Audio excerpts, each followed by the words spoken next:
If you have your assignments, you can go ahead and pass them up.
analyze behavior.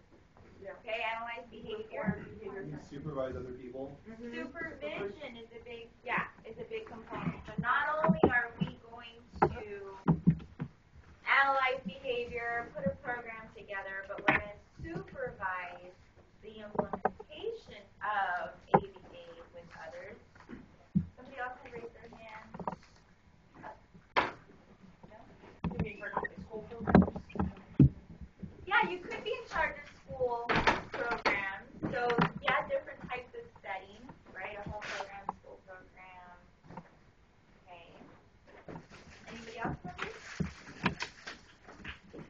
Well, I'm sure you came to the BACB website and you clicked on About BACB, About BCBA. And so here it kind of gives you a brief summary of what we do. And so we can conduct descriptive and systematic behavioral assessments, which in this class you will, I'll show you some of the assessments that we do use for our functional behavior assessments, and providing behavior analytic interpretations of the results. So remember I said that we always collect data. That's something that's really, really important in the field of ABA and as a behavior analyst is your data. It's so important. So to be able to analyze your data and to report the results, to the parents or teachers is important. And supervision is in here somewhere. But yeah, so teaching, supervising, providing feedback, all of that, conducting behavioral assessments, those are all things that we do. And then what are the qualifications? Who remembers some of the qualifications? Master's degrees, yep, that's number one. What else? You can have a bachelor's, but it should not be a BCBA. Not a BCBA, that's but the other one. BCA, an assistant. 225 hours of graduate coursework. 225 classroom hours, yes. What else? You can have a doctorate after 10 years. You can have a doctorate for 10 years. I think that's one. Yeah, but mainly master's degree, 225 classroom hours. What about hours of experience?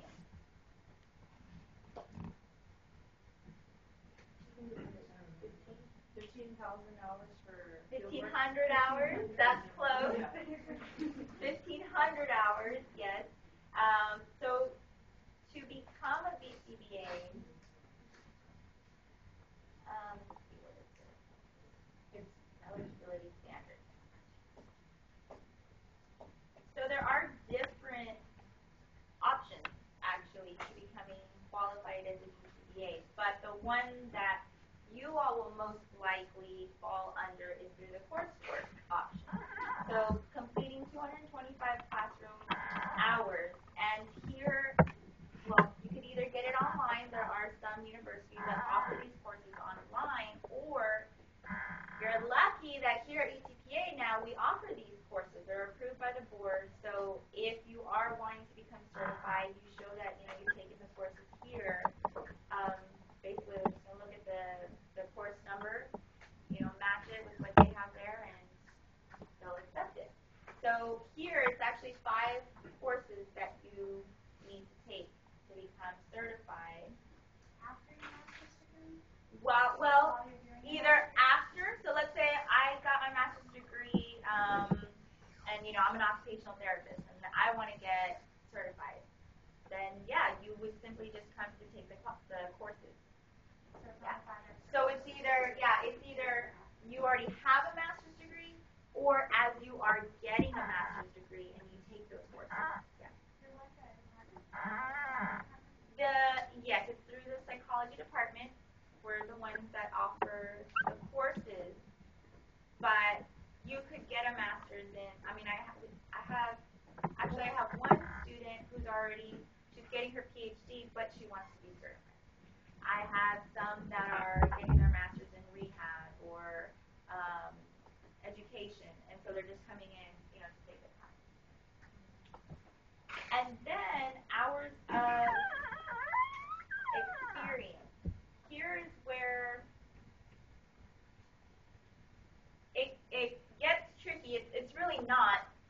you understand it. But there are 3 different ways that you can get your experience.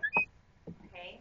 So if you just decide, well, I want to hire a BCBA to come supervise me, then you would do the independent field work 1,500 hours. Okay? So you'd have to do 1,500 hours to complete with your supervisor, which meaning it's on your own, right? You're not taking a class, you're not taking a practicum, it's just on your own. So you would be responsible for finding a site to conduct your hours. Or there's the practicum and intensive practicum. These 2 are only offered at certain universities that are already approved to offer this as a course. And here at Pan Am, now, before, when I was getting certified, we didn't have it as a class. Well, we had it as a class, but it wasn't approved yet by the board. So we had to go under the 1,500 route. Well, now, I think it's been like a year now, we are approved under intensive practicum. So you only need to conduct 750 hours of experience. Now, the amount of hours per week does vary depending which experience you choose to do, but I mean it kind of cuts your hours in half. So, any questions? All right. Then the next question was, how many BCBAs do we have within a 25-mile radius of Pan Am? And how many, do y'all remember? 6. 6. Yeah. Yeah, so you probably went to, where's the time certificate? Put in Pan Am zip code.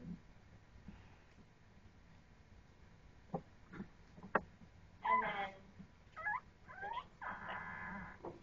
Now, just 3 years ago, no, 5 years ago, there was one person. I think I mentioned this. I don't know if I did or not. There was only one person who was my supervisor, which is Dr. Fields. And so now we have 6. So it took 5, about, on average, 1 per year. Is that a lot? No, it's not. So, these are the numbers that you guys can look at, but hopefully we can get more. And I have actually a couple of my students. I have one taking it in January, and then I have, the rest, I have like 6 or 7 that are taking their exam in May. So hopefully we will have more. Okay. And then the last question was, what other areas, can you apply the ABA principles to? Did anybody have trouble with this website? Yes? Did it not let you? It didn't let you. I heard that their website was down for a while before we recovered on Sunday. Oh, okay. Don't know if that had anything to do So with maybe it. that might be it. Well, here, if you clicked on special interest, yeah, these are all the different areas. And these are just, there's more, but these are just some. So, animal behavior, autism is the popular one. But behavioral medicine, clinical, gambling, you don't have to, but it's probably going to end up that you are, only because of your experience. You know what I mean? Wherever you do your hours, then that would be the area that you would probably be more competent in, ethically. So I have had a lot of experience working with children with autism, adults with developmental disabilities. But if I were to go in and try to do performance management in a business setting, I'm not competent in that area. Unless I get training and, go to workshops, then okay. So.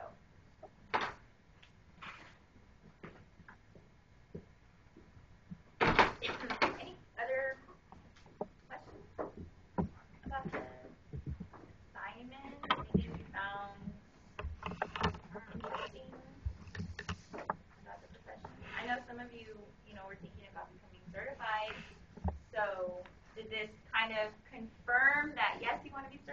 or did this kind of make that decision? No, I don't want to more.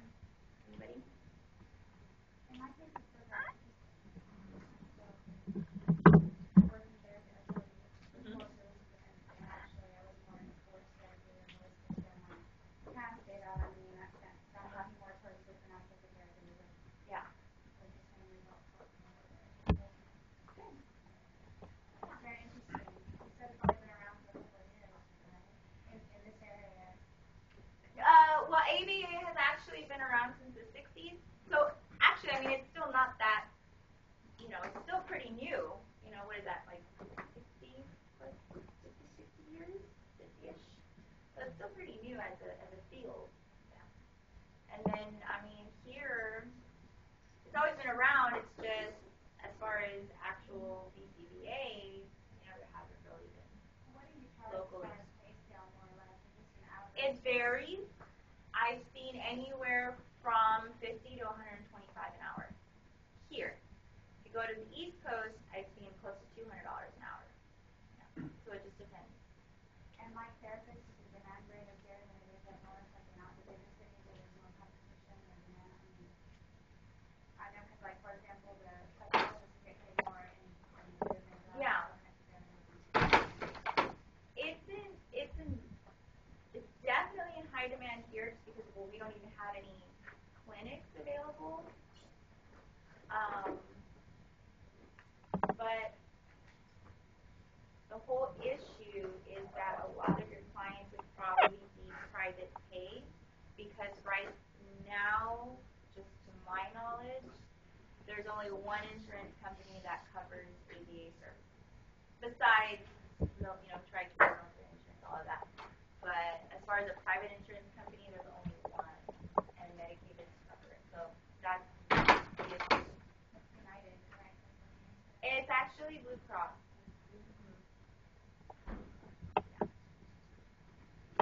As far as behavioral, I was reading on a forum thread I was following. They were discussing how close would forensic psychology and actual behavioral analysis be with each other. Because some people were saying it's kind of different, but other people were saying, no, it's pretty much the same thing. But I'm like, is it mostly title-wise, or? That's a good question. Forensics and ABA? Because I guess it would be with the criminal, or? Because my interest was with forensic psychology, but I'm also finding behavioral analysis really interesting. And that's why I was trying to find a correlation between each. Between them? Like, would it be, if you were to get into that field, would you first be certified as a behavioral analysis, or would you get a forensic psychology and then work as a behavioral analyst? That's a good question. I would, if we're working with criminals, I mean, I would think that finding, I guess it just depends on the type of act they committed. Is it like just maybe analyzing why? Because what we do is basically trying to find, why the behavior occurred. What's the function of the behavior? So in that sense, maybe that's what as a behavior. I have no idea. That's a good question. What did they find? I mean, there was both sides to each story. Mostly they were trying to get and it was some online. It's a thread that started by a school students for questioning the professor or whoever was doing was supposed to be monitoring. I mean, don't you find like little detailed information on why? That's why I was wondering how much different if you wanted to do a little bit of both. In my sense, it would be the after. So let's say you found the reason why he committed this crime. Well, then you would use the behavioral principles to decrease that behavior. So would it be the same as I guess you could. I mean, with forensic, I would think.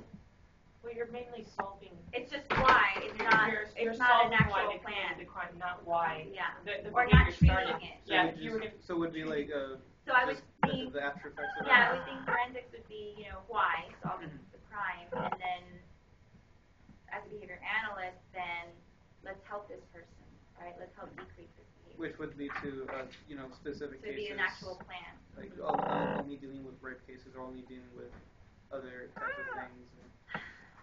Or would it just be general life Well, afterwards?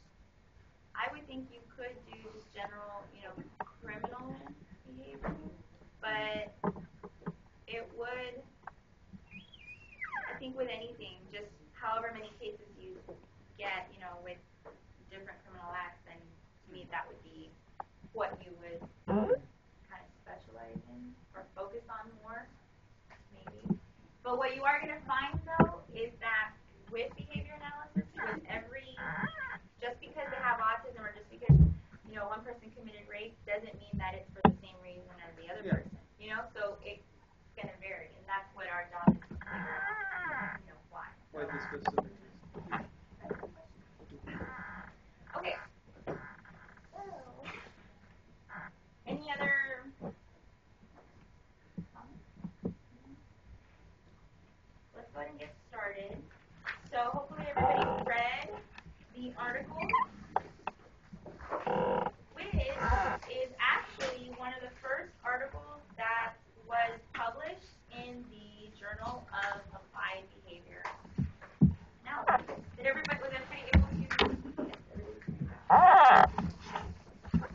Okay. As long as you read it.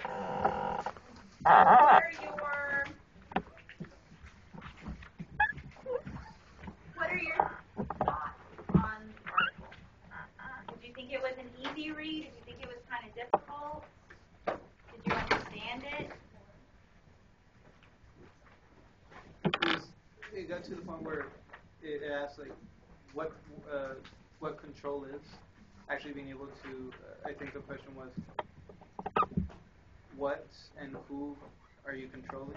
Who's action and whose behavior?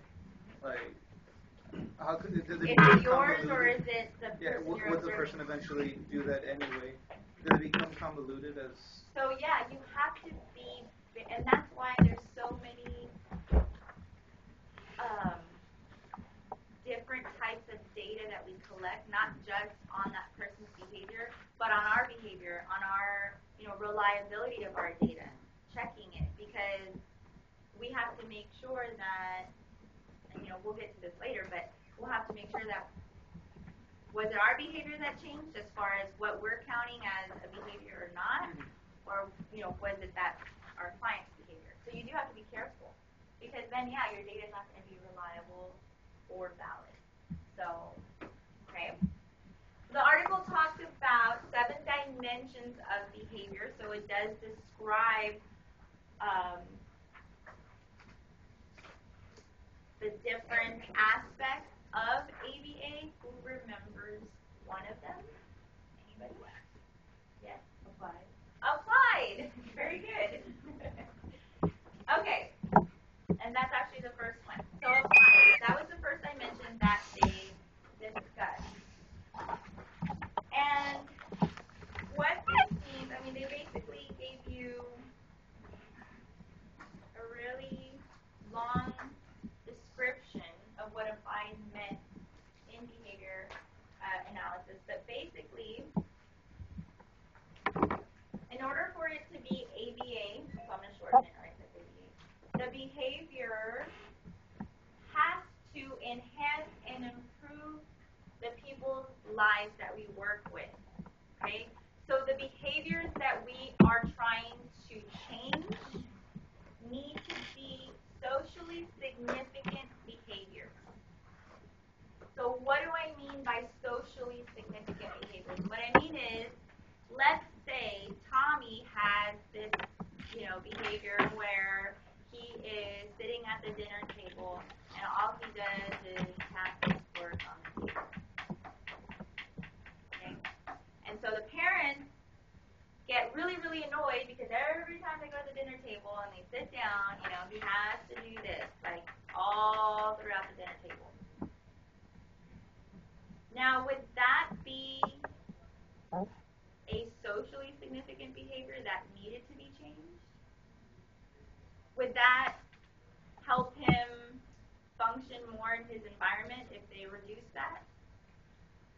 Well, unless it was like in other settings, I suppose, it would be more severe, but since it's mild, I would assume not, it wouldn't be as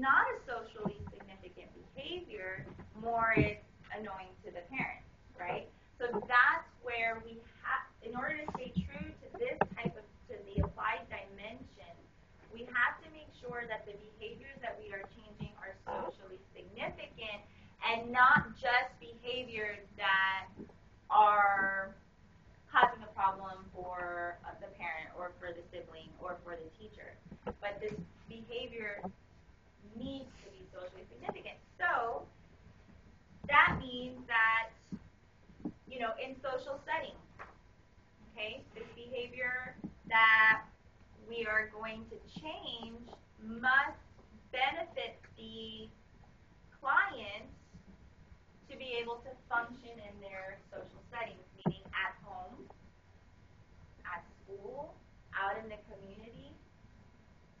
Okay?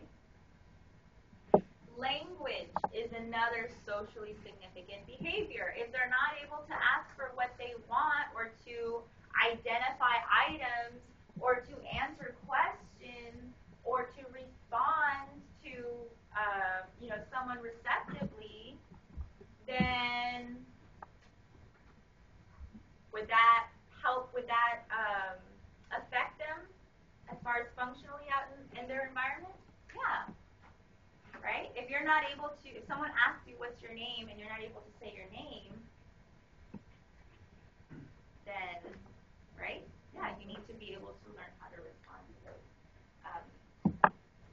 questions. And then academically, that's another socially significant behavior. Being able to read, to pass exams, to you know, do your homework. We all have to go to school. Y'all are really quiet today. Okay, daily living skills is another one. Being able to brush their teeth, being able to feed themselves, being able to go to the bathroom, you know, all of the, dress themselves, all of those activities that we need to do to be able to be independent, basically, right? We need to learn all of those skills. Vocational skills is another socially significant behavior. So getting a job, working out in the environment, whether it's shredding paper all day, whether it's, you know, counting towels, some type of responsibility, okay, and earning money for it. That's important. That's functional, okay? And then also recreation and leisure behaviors is another socially significant behavior. So knowing how to entertain yourself or to socialize with others.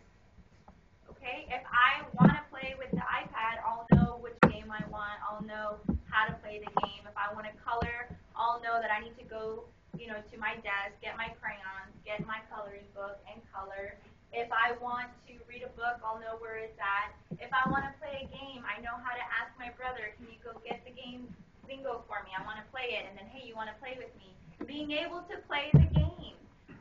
This is something where, you know, for typically developing individuals, we all know how to do this, right? We learn how to do it. It's quick, it's easy. But for some, especially individuals with autism, not that they're never going to be able to learn how to do anything, we just have to teach them. And that's all it is. And you'd be surprised how many professionals and medical professionals will tell parents that because their child has autism, they will never be able to do anything. They'll never be able to talk. They'll never be able to get married. They'll never be able to go to school. So you should just lock them up in an institution. And this is true. I've had several families that have told me that that is what their doctor said. Your son, your daughter, never gonna, you know, talk or do anything. So you might as well just find a home for him. And the same, one of them, just within a couple of months of working, you know, doing an ABA program, this person learns, say at least 500 words. Right now, they're at over 1,000 words in just 2 years.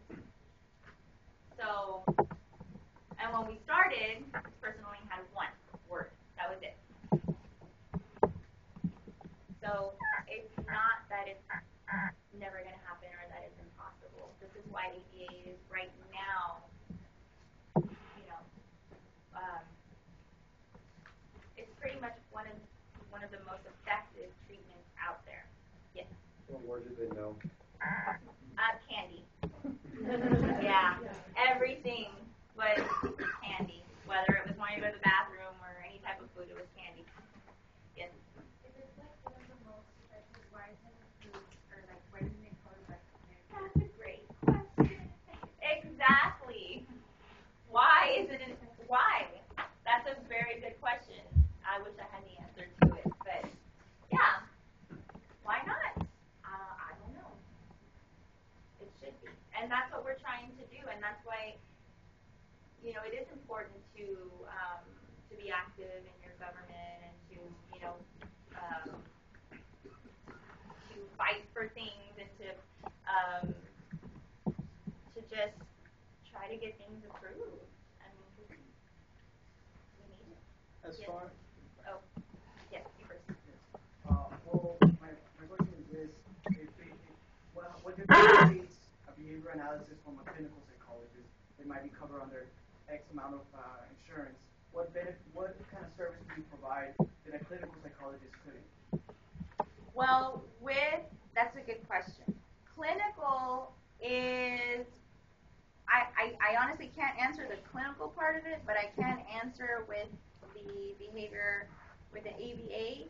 It's that we have been, basically our whole training has been on how to first of all, we call operationally define a behavior, how to observe a behavior, how to collect the data on the behavior, and then, what different types of applications we can use to actually either increase or decrease. Now, the amount of training that we get, and this is a certification, so it's not a license, so that's something else that, you need to be aware of, that we're not licensed, it's just a certification. But the amount of training that we get and the amount of time that we spend gaining all of our experience is probably more than clinical. Because like right now, I can only give examples from the students that I have, and I think they only have 1 class, which is a theories of learning class, when it comes to dealing with behaviors. So that's, I guess, my answer, is that our training is more. And as far as clinical, I know that I think their approaches are different with the treatment, So that's why we have a dual. So that way you're licensed, you're able to diagnose. See, as BCBAs, we don't diagnose. We get the referral, and then we put a plan together if they qualify for it. As if you're clinical and BCBA, you can diagnose, and depending on, whatever it is that you find that you need to work on, then you can use your certification to apply these principles. Yes, but did you have something else? Yes. Well, like if someone's doing behavioral therapy and that's their model as a psychologist, how do you know the difference from that model to someone behavioral analysis? And if so, what would be the pros of, instead of let's say I have a child that is autistic, for referring to a behavioral analysis instead of a psychologist who uses a cognitive behavioral model? It's a different approach. All I can tell you is that I'm not current with the studies that have been done as far as cognitive behavioral therapy, but I am current in the, ABA articles, and I know that a lot of that, just with the effectiveness of their treatment, it's been pretty high, and that's what we'll talk about is how do we know if it's effective or not. Because let's just use Skinnerian and Watsonian, right? Methods, not, you guys don't use like. We base it on B.S. Skinner's principles, yeah. You guys do anything with cognitive, like deep parameters? No, not really with cognitive, which is why if we get someone who that has both, right, cognitive and behavioral needs. So we would then deal with the behavior part of it, but we would definitely recommend, a clinical psychologist to see them for the hospital. You should be a clinical psychologist with specialization. Right, which is what we have. Yeah, you can get both. Yeah, and that way, you just take care of it yourself. Yeah. Yep. Okay. Okay, so next, the other dimension is behavioral. And basically all this is saying is that when we conduct our assessments and when we do our observations, we're collecting data not about the behavior, but of the behavior. So directly, behaviors, acts that we can see. Okay? So we would go in, for example, if we're looking at how preschool children get along with one another, right? We would go in and directly observe their behaviors, right? Do they share toys? Do they interact with one another, or do they just kind of sit by themselves? Versus going in and giving them assessment and just asking them about their behavior, right? Because that then would not be reliable or valid data, because then that's the opinion of someone. It's not actually seeing directly the behaviors. So that's what behavioral means, is that we are collecting data of behavior. Okay. And then it also ties in with what you mentioned, that it's important to know whose behavior has changed. So we want to make sure that our definition is correctly defined, and we'll go into how to do that. And also, so behavior must be measurable. So, of course, you have to be able to see the behavior so you can measure it. Can I see if someone said, Joey was really angry? You can see when someone's angry? Well, you can The word angry, you know what that means? Well, you can see the behavior, like whether or not he's a little bit angry, or if he's actually venting more. You can tell it's kind of getting a little bit more aggressive or more. So with just the word a little bit angry, I can see that. Operationally define it, like say, oh, well, they're scolding, so that means they're angry. Yeah. Or something. Some type of. So you'd have to be more specific, yeah? You'd have to be more specific. So, because if I were to ask each and every one of you definition of angry, you'd probably give me very different definitions, right? Some people might say it's when you yell. Some people might say it's when you throw something across the room, or when you hit someone. So instead of saying Joe was angry, then we would use the behaviors. So yelling, screaming, kicking the table, and not even just kicking, you have to be specific, kicking the table. Let's say that was one of his behaviors. That way, if I were to go in and somebody else were to go in and observe Joe, and all know, right? Kicking the table, that was one incident. Yelling, that was one incident. Flopping to the floor, that was another incident. So we have to make sure that our behavior is measurable. Okay. Another dimension that the article talks about is being analytic. So to be analytic, you have to make sure that our experimenter is able to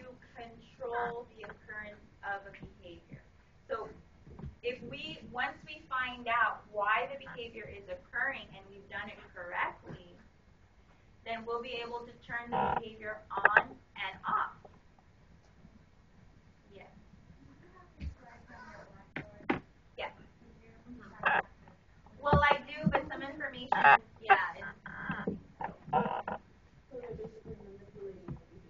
So we have, yeah, you have to be able to turn it on and off. Is that where So reversal came in from the article when they're the talking reversal about it? design, yes, very good, yeah, and that we'll talk about, I think in chapter 2 or 3, one of those when we talk about the graphing. But yes, so with the reversal design, we'll talk about what that is. But so if I know that, if I know that Joey is flopping to the floor, let's say I asked Joey, come sit at the table and do your homework. And he says, no, I don't want to do it. Joey, come, sit at the table and do your homework. No, and then he flops to the floor. Okay.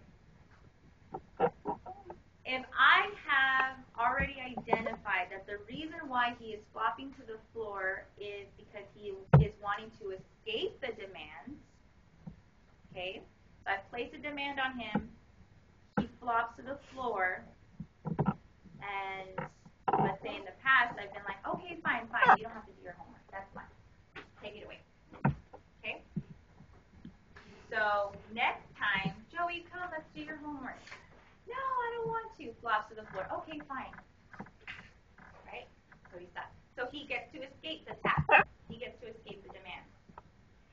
So once I have identified, yes, okay, Joey's flopping to the floor, function is escape, to escape the task. If that is true, then I will be able to turn the behavior on and off. Meaning, so if I want to turn it off, then I would ask him, Joey, come do your homework. He flops to the floor, but I don't let him. Then I have to either physically, or gesturally, which we'll talk about, prompt him to come sit at the table and do his homework. So he didn't get to escape. He had to do his homework. Okay? And let's say from now on, every time he does that, right? If I ask him to do his homework, he flops to the floor, I again direct him back to do his homework. After a couple of trials now, I say, Joey, come do your homework, and he comes and he sits down and he does it. I have now turned it off. But in the event that, let's say in a couple of weeks, I have him do his homework, I tell him to do his homework, he flops to the floor, and I say, okay, fine. What do you think is going to happen next time? He's going to do it again. So now I've turned the behavior back on. So if you're able to turn it on and off, then we have identified a functional relationship between the behavior and the environment, which in this case the environment would be the other person.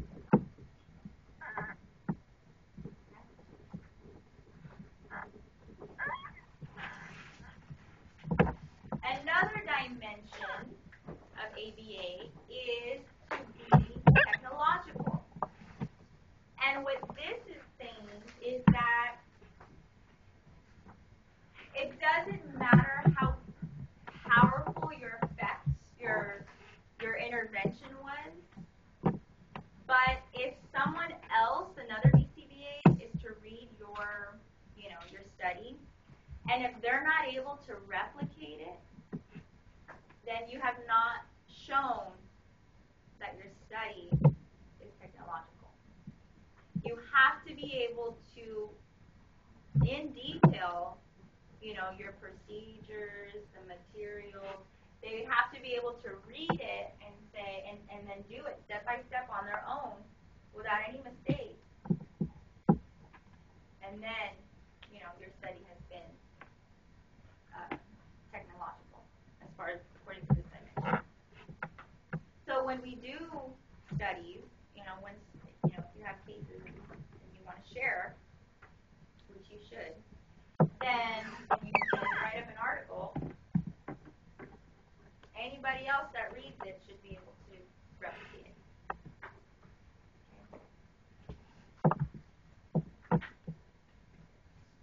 Conceptually systematic is another dimension that Bear, Wolf, and Risley talk about. And all this is saying is that our applications that we use to change behavior are based on behavioral principles. So it's not that we are just going to use reinforcement because, yeah, it'll work. Let's just try that. No, we're using it because we're basing it on the behavioral principles that we know of, and we're basing it on studies that have been done that have shown the effectiveness of these procedures. Okay, so it's not just pulling something from a collection of tricks that have worked in the past. All of this is scientifically validated.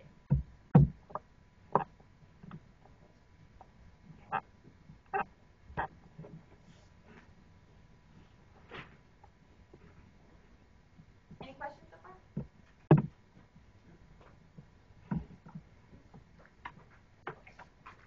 So then the next dimension is effective. Your treatment has to be effective. And one of the questions that your article asks is, how can we answer that? How do we know if it's effective? Does anybody remember what the article said? What should you do to determine whether your treatment was effective?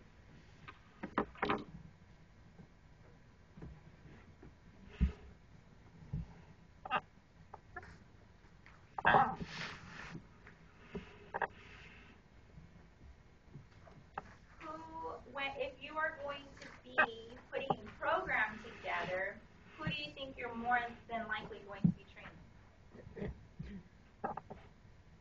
If it's an in-home program, who would you train? Parents. Yeah, parents and their siblings So let's say we put a plan together for Tommy, and we talk to the parents, and come up with a list of behaviors.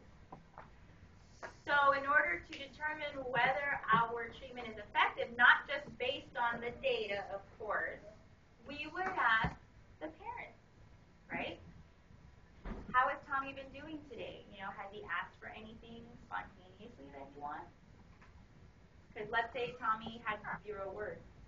And so now that's one of the programs we've been working on, is to increase verbal responses and to be able to ask for things that he wants. And Mom says, yes, today he asked to go to the restroom, and he asked for cracker, and he asked for apple. Then that's when you know, okay, then yeah, we're doing something right. And of course, your data also has to be consistent, right? Because if your data is during, let's say during the session, Tommy's not asking for anything during his session, and Mom is saying that, oh yeah, yes, he's talking all day and he asks for different things. Okay, so there's an inconsistency. So we have to maybe do some observations with Mom. Maybe he is talking with Mom, and maybe we're doing something wrong, or vice versa. So yeah, asking individuals around their environment. It's how's Tommy doing? How's so and so doing? Okay, are the behaviors increasing? Depending.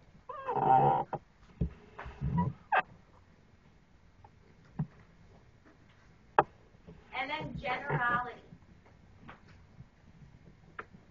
This is extremely important when you are putting a program together, because you don't want Tommy to just learn how to ask for things in the therapy room, but you want Tommy to be able to ask for things at home, with his mom, with his dad, with his brother, with his sister, with his grandparents, with his cousins, at school, with his teachers, with his peers, out in the community.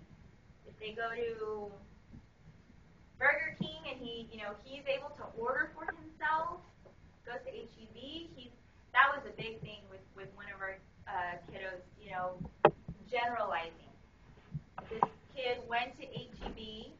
I guess, I don't know where mom was, but, got one of the HEB attendants, pointed up, and said, roll up. And he wanted the fruit roll up.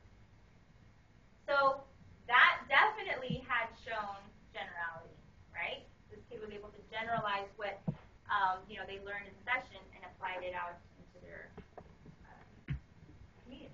So yeah, so any time a behavior occurs outside of a therapy session, then it has shown generality.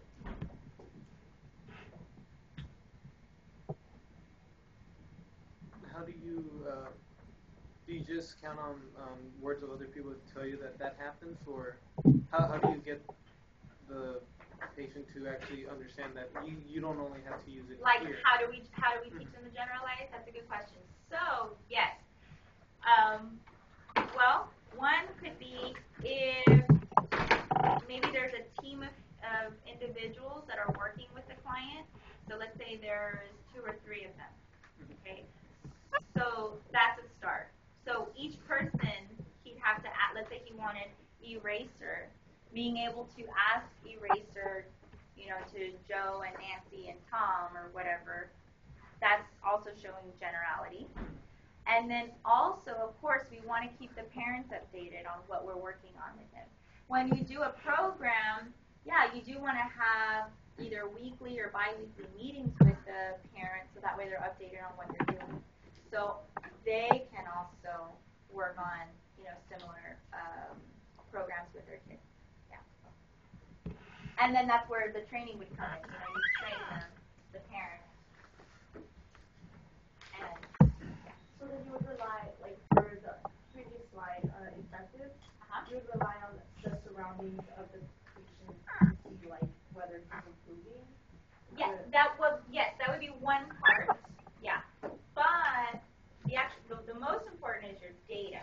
So that's what you're going to be using. Because then you'll graph your data, and we're going to go over all of that I think in the next chapter or the following, in chapter 2 or 3. But yeah, we use graphs, and if it's a skill that we're trying to increase, then, we definitely would want our data to just keep, you can't see it.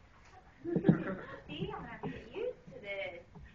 You'd want it to show, a positive increase. You would never, if it's a skill that you're, like if it's, words that we're trying to teach, you would never want your graph to go down, because then that means he's learning less.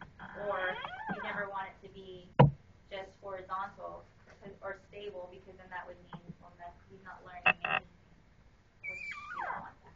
So yes, we rely on our graphs a lot. All right. Okay. So that's for the article. And now I want to get into chapter 1. So we're gonna do chapter 1 today. Yeah, we're gonna do chapter 1 today, and then next week we'll do chapter 2. All right. So chapter 1 is just a little intro on behavior mod. And these are some common misconceptions when we think of behavior modification or ask others about behavior modification. Some common misconceptions. One relies on punishment. So a lot of people think, oh, well, you just condition and punish people. That's basically all it is. No, in actuality, we rely mostly on reinforcement, which is the procedure that we are going to talk about, the principle that we're going to talk about. So punishment actually, bless you, punishment actually is the last resort. I have actually never seen a behavior plan that has had punishment on it. So, no, we don't. Uses bribes. This I've heard a lot. Oh, you just bribe them to do whatever it is that you want them to do. Nope. It's not bribery. Bribery is when, and this is where it can be misused if you don't perform the application correctly. Yeah, it could be bribery. So let's say I wanted Tommy to come sit at the table. Okay. Here, you want this piece of candy? Come sit at the table. Here, you sit at the table and you get a piece of candy. That's bribery because you're first presenting what we call a reinforcer, which I'll talk about. So you're first presenting what it is that you're going to give them, and then you're placing the demand. Right? That's bribery. What reinforcement is first you would place the demand.